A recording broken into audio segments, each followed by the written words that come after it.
na igreja somente pra murmurar, repara a vida dos outros e não gosta de orar. Ele mesmo não ajuda, mas gosta de estrovar. Pra você que usa isso, esta espada chega lá. E esta espada de dois gumes corta pra lá, corta pra cá, e tem que cortar. E esta espada de dois gumes corta pra lá, corta pra cá, e tem que cortar. Tem irmão que vai na igreja somente pra doutrinar. Ele mesmo é um avarento e não gosta de cooperar. Ele segura o dinheiro, a doença faz gastar.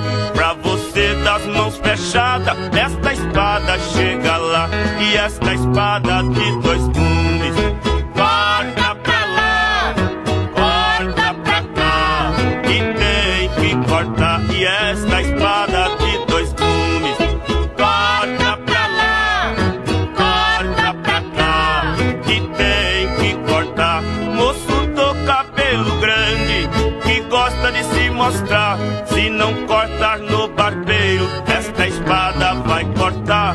E as roupas escandalosas pra quem gosta de usar, pode ficar na espera que esta espada chega lá. E esta espada de dois gumes corta pra lá, corta pra cá, e tem que cortar. E esta espada de dois gumes corta pra lá, corta pra cá, e tem que cortar. Mulher que corta o cabelo, Deus não pode se agradar, nem as suas sobrancelhas foram feitas pra tirar.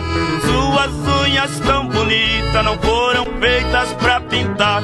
Pra você que é vaidosa, esta espada chega lá. E esta espada de dois gumes corta pra lá, corta pra cá, e tem que cortar. E esta espada de dois gumes corta pra lá, corta pra cá, e tem que cortar.